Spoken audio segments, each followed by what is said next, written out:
paz do Senhor. Amém. Quero pedir aos amados que todos os vossos assentos, por gentileza. Meus queridos, eu quero com muita alegria expressar no fundo do meu coração a alegria de estar aqui, o privilégio de poder participar desta tão maravilhosa festa que a nossa igreja realiza todos os meses. Eu quero louvar a Deus pela vida do pastor Samuel. O pastor Samuel, ele tem muitas qualidades que ele não consegue esconder, que todo mundo vê. E eu quero louvar a Deus pela sua vida, pastor. E é um prazer, uma alegria poder estar aqui participando desta festa. Toda ceia para mim é uma festa. Eu fiquei feliz de poder ver aqui alguns pastores amigos, pastor Severino, pastor Vata, Daniel. Deus abençoe os companheiros demais que nós trabalhamos juntos na obra do Senhor. E estou feliz de poder estar aqui. Eu estou tão feliz que vou pedir ao pastor Samuel, você deixa eu contar. Louvado seja o nome. Amém. Por gentileza, queridos, solta o número 8. Glória a Jesus.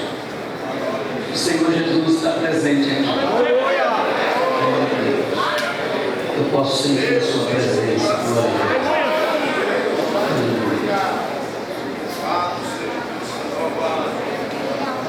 Glórias a Deus. Aleluia, Deus.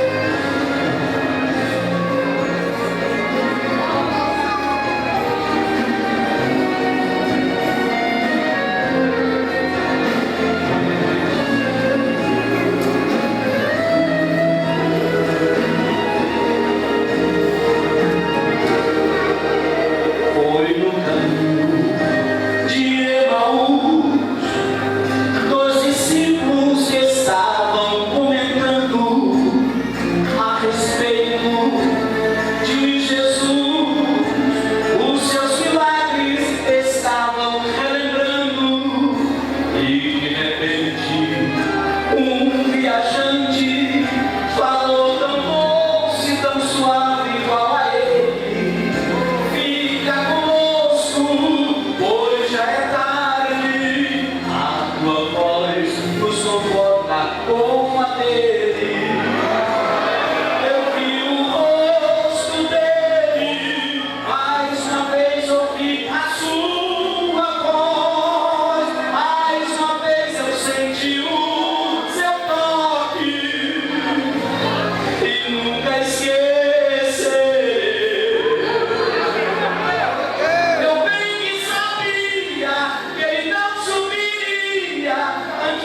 no Evangelho de nosso Senhor Jesus Cristo, segundo o evangelista João, capítulo de número 20.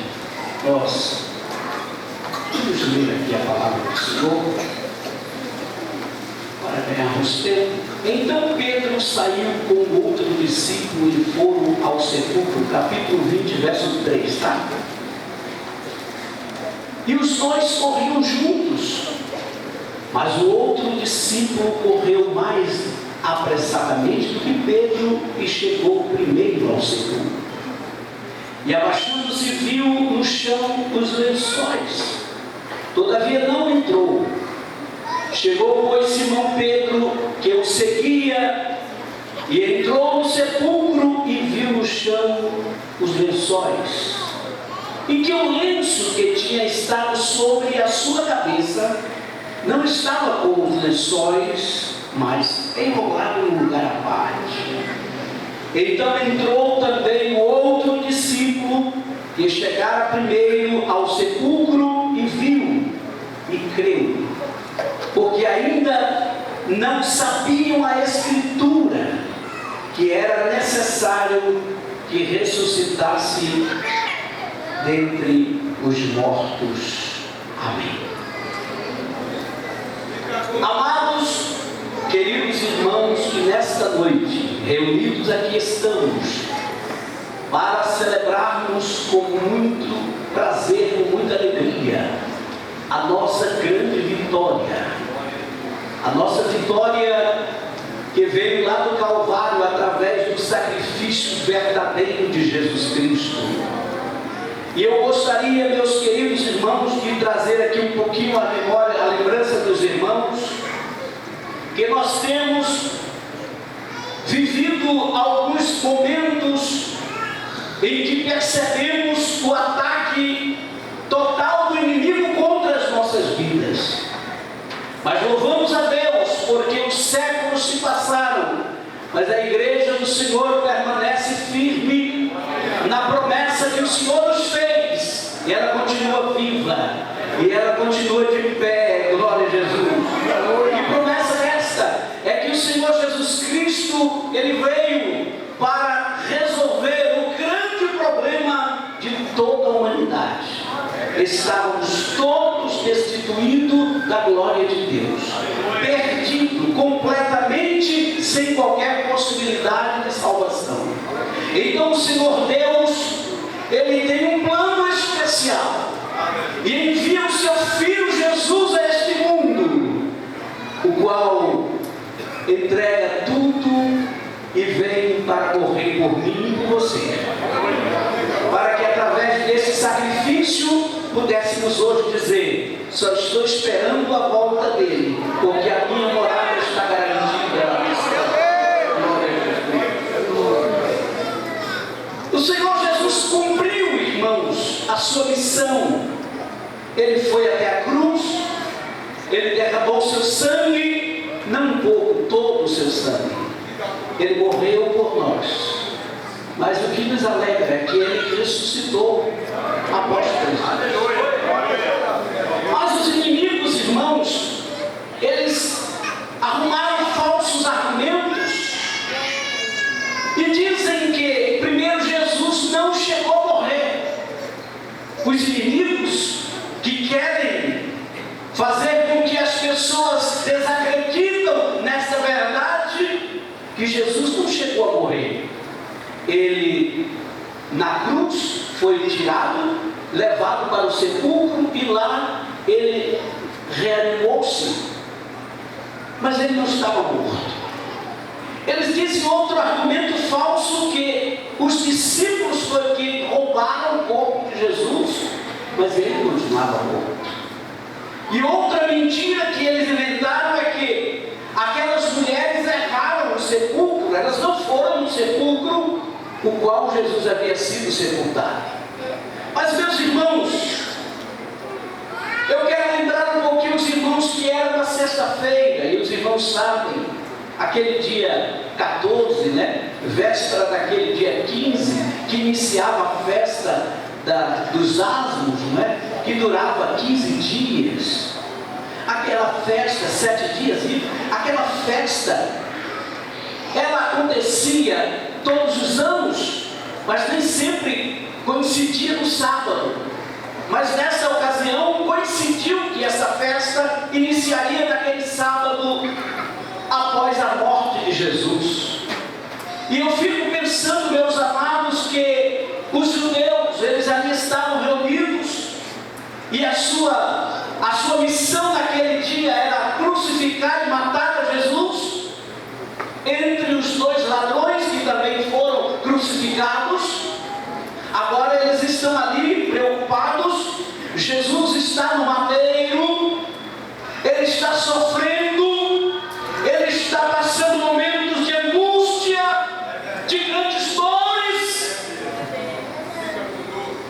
e eles estão preocupados porque dá-se 3 horas da tarde, e os irmãos sabem que os dias dos judeus terminam ao pôr do sol, e eles estavam preocupados porque já era 3 horas da tarde, e de repente eles pensam, já está chegando o final do dia, e nós precisamos fazer os preparativos para o sábado, que seria um sábado com dupla atividade, uma que já era o sábado que eles comemoravam, guardavam, e segundo que era o início da festa.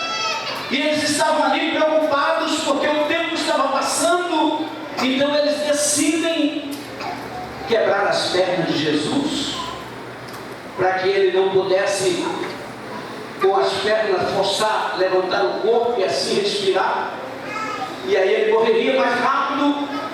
E eles assim o fizeram, só que eles certamente quebraram primeiro as pernas dos ladrões que ali estavam também na cruz, e quando se dirigiram a Jesus, ele já estava morto. E aí cumpriu-se a palavra que está no Salmo 34, verso 20. Queridos e amados irmãos, naquele instante em que o Senhor Jesus morreu, eles agora têm o trabalho de tirá-lo da cruz, porque a lei, lá em Deuteronômio, já determinava que não podia deixar o morto na cruz durante a noite. Eles deveriam sepultar no mesmo dia da sua morte. Então eles tinham aquela atividade e precisavam apressar para levá-lo ao sepulcro. E aí aparece José de Arimateia, aquele nobre homem, muito conceituado no Sinédrio, mas que era um servo de Deus meio oculto, porque tinha medo da reação. E ele então cria coragem e pede o corpo de Jesus. E então Pilatos cede para que ele então leve, e ele prepara para a sepultura o corpo do Senhor Jesus. Ele sepultou Jesus numa sepultura nova, cavada na rocha, colocou ali, foi colocada aquela pedra muito grande no sepulcro, e ali estava o corpo de Jesus. Queridos irmãos, eu quero que vocês relembrem um pouquinho comigo isso, que vocês conhecem muito bem. Jesus está ali no sepulcro.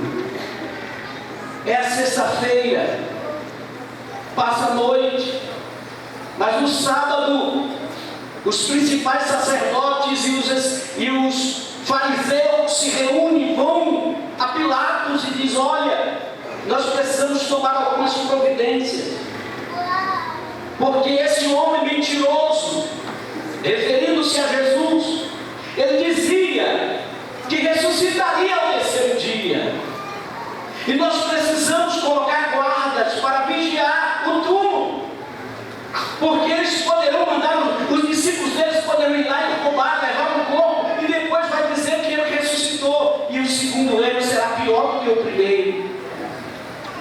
Então Pilatos disse: pode ir, prepare os soldados. E os soldados foram enviados para guardar.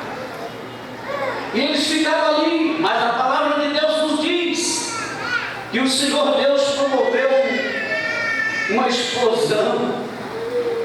Ele enviou um anjo, e aquele anjo chegou ali e removeu aquela pedra. Glória a Jesus! O Senhor Jesus ressuscitou. Os soldados ficaram como mortos, com medo do que via. Glória a Deus. E acontece, meus irmãos, que pela manhã do domingo aproxima-se esta mulher e ela corre ali para ver Jesus. Ela tinha preparado muitos aromas, ela queria ir para levar um presente, ela queria ver o corpo do Senhor. Mas não é a sua surpresa que ela percebe que a pedra não estava mais na porta do sepulcro. E ela olha e não vê também o corpo de Jesus lá. Glória a Deus. E ela volta para a cidade e diz: levaram o corpo de Jesus e não sabemos onde o puseram. Meus irmãos, eu gostaria de compartilhar com os irmãos em pouco tempo aqui uma missão importante que inicia após a informação dessa mulher. 2 discípulos tomam então a iniciativa de conferir o que essa mulher avisou na cidade. A informação é que o corpo do Senhor Jesus havia sido levado e não sabia-se onde o colocaram. E ela então, passando essa informação, Pedro e certamente João, os dois se reúnem e dizem: vamos conferir isso, vamos constatar isso. E eles saem. E eu acho interessante a expressão do versículo 4 que diz: e os dois corriam juntos. Os dois corriam juntos. Eu queria que você pensasse comigo aqui um pouco sobre essa missão que os dois empreendem naquele instante. Eles estão seguindo ao sepulcro, os dois correndo junto. Mas de repente, um resolveu correr mais apressadamente. Um resolveu deixar o companheiro para trás e correr na frente. E ele segue e consegue chegar primeiro. E ao chegar primeiro, ele olha de fora. E ele nota alguma coisa, mas não entra. E fica ali fora. E o segundo que chega depois, algum tempo, ele não para na porta. Ele entra e vai até lá dentro do sepulcro. E confere. E eu gostaria, queridos irmãos, que os irmãos pensassem comigo um pouco sobre essa missão tão nobre. E nós todos temos aqui uma missão importante. Quando nós participamos da ceia do Senhor, eu acho interessante aquela expressão que a Bíblia diz: fazei até que eu venha, até que eu volte. Até que o Senhor Jesus volte, nós temos algo a fazer aqui. Nós temos uma missão importante para desenvolver aqui. E nós não fazemos sozinhos, nós fazemos juntos. Glória a Deus, nós temos uma missão importante para realizarmos aqui. Agora, meus amados, o que me faz entender desse texto e que me chamou a atenção é que a missão que estes dois discípulos empreendem nesse momento é tão sublime, é tão nobre, que aqui não cabe competição, aqui não cabe não saber quem vai chegar primeiro ou quem vai fazer melhor. E eu entendo que a igreja do Senhor tem aqui na terra uma missão muito nobre, uma missão maravilhosa. Agora, queridos, o que atrapalha muitas vezes a gente realizar a nossa missão é a competição que existe em nosso meio. O importante não é chegar primeiro, o importante é concluir.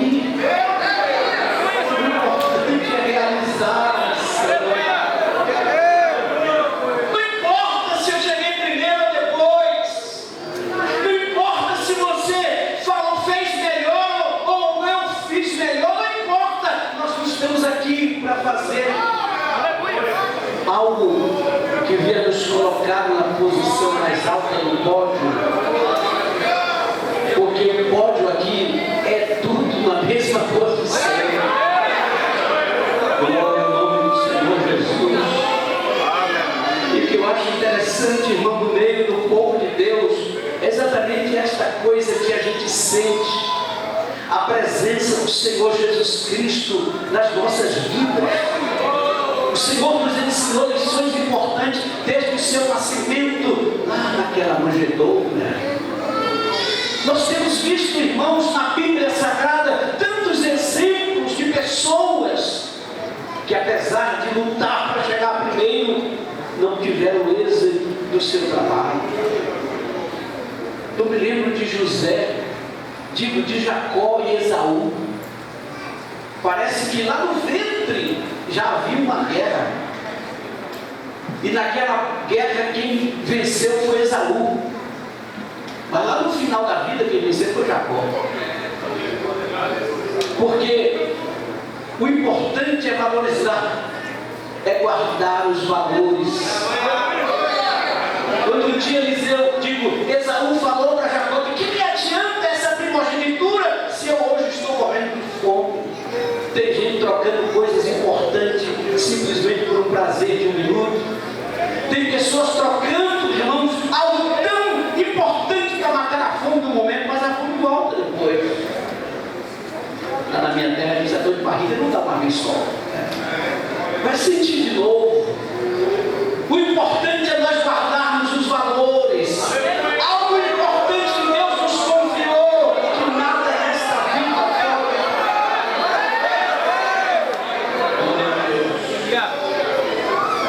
Então, queridos, nós não fomos chamados para vivermos aqui como se a gente tivesse uma maratona, ou participando de uma São Silvestre, participando aqui de uma corrida, participando aqui de um campeonato, e nós vamos ver quem é o melhor, que vai chegar primeiro. Não, aqui não é assim. Glória a Deus. Glória ao nome do Senhor. Glória a Deus. Irmãos, eu falo isso e sinto alegria no meu coração. Porque eu estou falando, vocês não estão somente ouvindo, mas estão vendo. Aqui a minha retaguarda tem muitos homens, pregadores, ensinadores, mestres, né?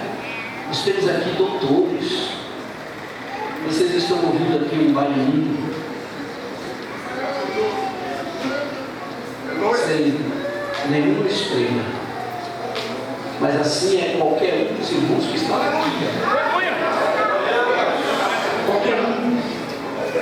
E eu louvo a Deus porque este homem de Deus que está aqui, ele tem essa visão. Ele está aqui trabalhando com todos e tem o coração voltado para reconhecer que aquele é o Senhor. Aleluia, aleluia. Glória a Deus, glória a Deus. Os dois corriam juntos, mas um resolveu correr na frente, mas não adiantou. Ele chegou primeiro, mas ele não concluiu a obra. Ele chegou primeiro, mas ele não fez o que deveria fazer. Ele chegou primeiro, mas ele não entrou no sepulcro. Ele chegou primeiro, mas ele não teve exatamente, irmãos, o relatório que eles precisavam. O que chegou depois foi conferir. Ele entrou, ele observou. Ele disse: eu quero ver se realmente roubaram o corpo de Jesus. Irmãos, essa informação poderia causar um grande problema se fosse somente esta notícia: levaram o corpo de Jesus. Era exatamente isso que os inimigos já estavam planejando.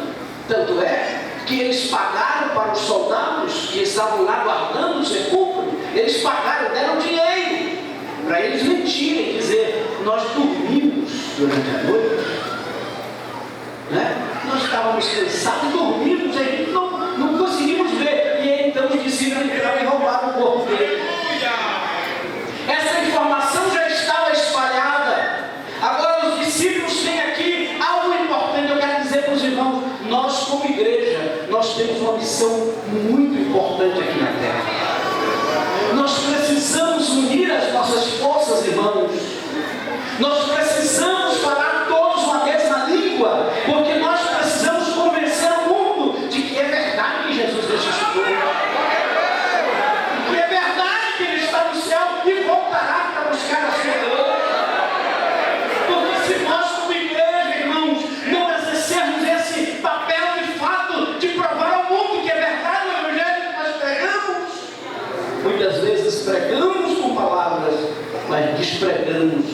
com os nossos atos.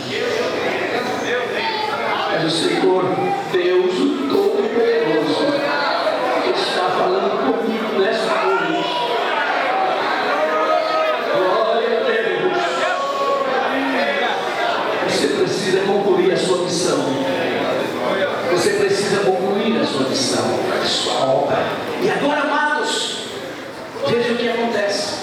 Pedro percebe esse lençol que está aqui bem organizado, à parte. Aqui está o lenço que o Senhor usou. Ele foi quem organizou, foi ele que deixou aqui separado. O lençol está aqui e o lenço está aqui, dobrado, enrolado. Não foi jogado de qualquer maneira. O que Pedro conclui? O Senhor ressuscitou e deixou aqui um sinal. Não somente que ele ressuscitou, mas ele deixou aqui um sinal que ele voltará. Eu acho interessante que o Senhor Jesus, nos seus ensinamentos, ele sempre fez uso, irmãos, de costumes, de cultura daquela época, para facilitar a compreensão das pessoas. Eu acho que nunca existiu, jamais existirá, alguém com tanta didática, com tanta perfeição, com tanta sabedoria para ensinar como Jesus. Nunca existiu um mestre como Jesus. Jesus ensinava de forma tão simples que os mais simples entendiam as mais profundas mensagens. Então o Senhor Jesus, quando ele estava falando sobre o reino dos céus, no capítulo 13 de Mateus, ele falou que o reino dos céus é semelhante ao tesouro que o homem achou. O tesouro estava escondido, o homem achou, estava perdido. O homem achou e pelo gosto daquele tesouro, ele escondeu aquele tesouro e foi, vendeu tudo quanto tinha e comprou o campo. Se o Senhor Jesus estava falando isso, é porque isso acontecia naqueles dias. As pessoas não tinham terra, mas eram agricultores, então eles arrendavam a terra. E quando eles estavam lavrando a terra para plantar, de repente o arado arrancava um tesouro, poderia ser um baú cheio de ouro. E o que aquele homem fazia? Ele escondia de novo. E agora ele ia comprar a terra. Por que ele fazia isso? Porque a terra não era dele, então, consequentemente, quem estava na terra não lhe pertencia. Mas só ele sabia do tesouro que estava ali. Ele então vendia tudo que tinha e comprava o campo. Imagine alguém percebendo isso e dizendo: este homem ficou louco, está vendendo tudo que tem para comprar uma terra que não tem nem nada plantado. Mas só ele sabia o tesouro que estava ali naquela terra. É mais ou menos isso. O Senhor Jesus Cristo deu tudo por causa deste tesouro que está aqui hoje. Ninguém tinha percebido. Só que ninguém tinha percebido esse tesouro que estava completamente perdido. Mas o Senhor Jesus Cristo, ele viu, ele achou. Por isso ele abriu mão de tudo e comprou o campo. O Senhor Jesus Cristo conquistou, glória a Deus. E a gente vê isso lá no Apocalipse, quando muitos estavam ali desesperados. E a Bíblia diz que João chorava, porque ninguém foi achado digno de abrir o livro e desatar os 7 selos, e nem mesmo olhar para ele. Mas o ancião que veio e disse: não chore, está aqui, o leão da tribo. Ele venceu, glória a Deus, para abrir o livro e desatar os seus 7 selos. Esse é o livro da Escritura. Ele é o dono deste campo, ele é o dono de tudo. Ele conquistou tudo e esse tesouro pertence a ele, glória a Deus. Meus irmãos, era comum naquela época, quando um moço ia pedir uma menina em casamento, ele ia na casa dos pais, e quem o recebia era o pai. Ele então chegava na casa do pai e conversava com os familiares. A moça tinha a oportunidade de vir até a sala, a varanda onde eles estavam, mas por alguns minutos, e ficavam ali. Depois ela se recolhia, e então depois o moço se despedia daquela família e ia embora. Agora a moça ficava curiosa: será que ele vai voltar para casar comigo? Então, se ele voltasse, ele tinha que deixar um sinal. E ela então procurava ver se ele havia deixado algum sinal de que ele voltaria. E normalmente era o lenço que ele deixava no cantinho onde estava sentado. Quando a moça vinha até a varanda onde os pais estavam passando com o moço, procurando e via um lenço ali, ela dizia: ele vai voltar para casar comigo. Eu entendo que naquele dia João, que conhecia esta tradição, ele deve ter dito, ao ver aquele lenço, ele não somente ressuscitou, mas ele voltará para buscar a sua glória. Jesus está vivo, e ele vai voltar, e essa igreja subirá com ele para a glória eterna.